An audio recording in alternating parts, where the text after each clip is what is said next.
Now let's look at the situation in Syria, but our focus today is on a foreign player in Syria, that's Russia. Russia was an ally of Bashar al-Assad. Syria's a dictator. Moscow helped Assad stay in power for years. They supported him with air power to help drive the rebels back.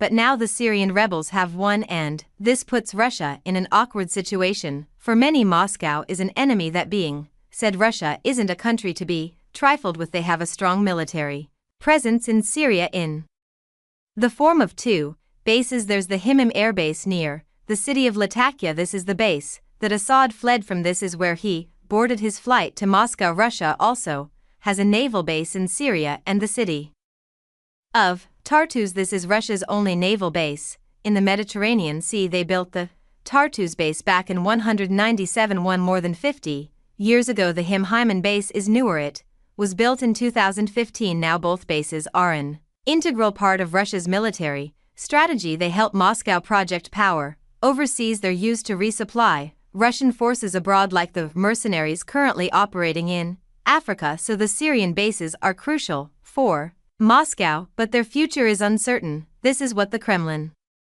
said when asked about the bases.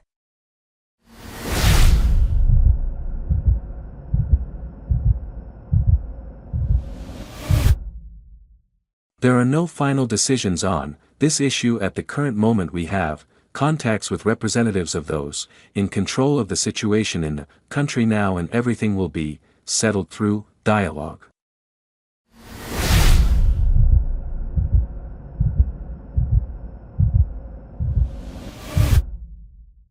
Russia says it is in talks with the new rulers of Syria. They're trying to work out a deal to keep the bases operational, but it's not a done deal yet, and they're working on a backup plan in case they're forced to abandon the sea bases. The Russians have started moving out some equipment. There are satellite images of the action. They show Antonov A-14s being loaded. These are the world's largest cargo planes. They're being packed with Russian equipment and being flown back to Russia. These planes are also carrying diplomats from Russia and also from allied countries like Belarus and North Korea, but not all the cargo planes were headed home. Some of them took a different route. They landed up in the North African nation of Libya. 2 aircraft were spotted making trips to a Libyan airbase. These are the Illusion 76D. These aircraft landed in the Al-Adim base near the city of Benghazi. These planes were presumably carrying Russian military equipment, which raises the question: is Russia relocating its military assets in? Is it shifting base from Syria to Libya, and why Libya?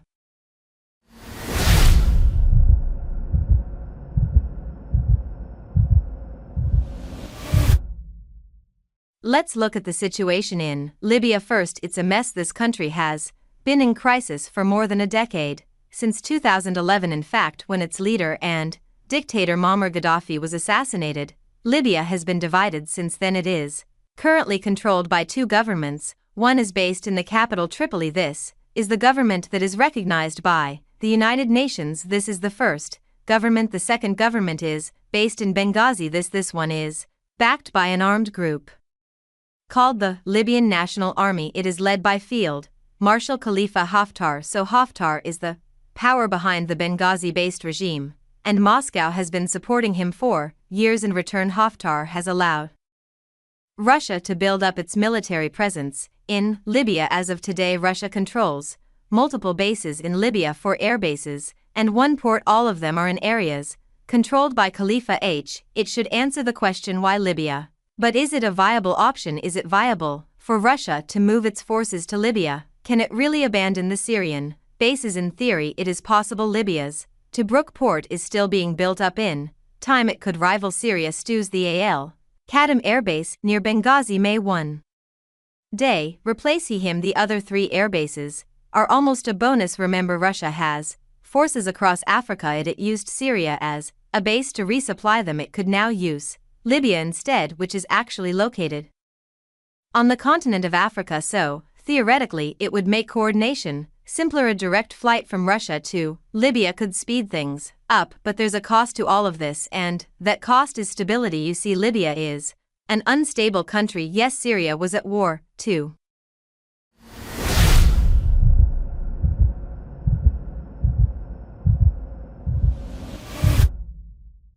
But the battle lines had been frozen for years and the Russian bases were in areas firmly controlled by Assad. In Libya it is different, it is more volatile. What happens if the unbacked government overthrows its rivals, or if the two governments decide to patch up? What happens to Russia's bases if a unity government asks them to leave Libya? Situation is fluid, so it is unwise for Russia to depend on this nation even if Libya lets them stay. This is not exactly a win. Russia already operates 5 bases there along with the 2 in Syria. That's 7 military sites in total in the region. Even if Russia moves everything out of Syria, it still loses 2 bases, and then there's a location to consider. Syria is in West Asia. It allows Russia to exert its influence there. In West Asia it will be harder for them to do the same from Africa. And finally, there's the issue of Turkey. Direct flights from Russia to Libya will have to cross Turkish airspace. I'm talking about Russian military and cargo planes.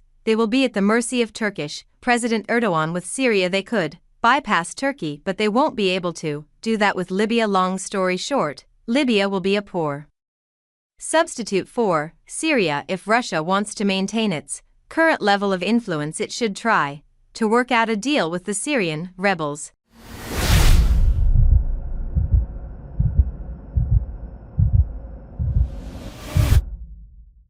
Thanks for watching this video.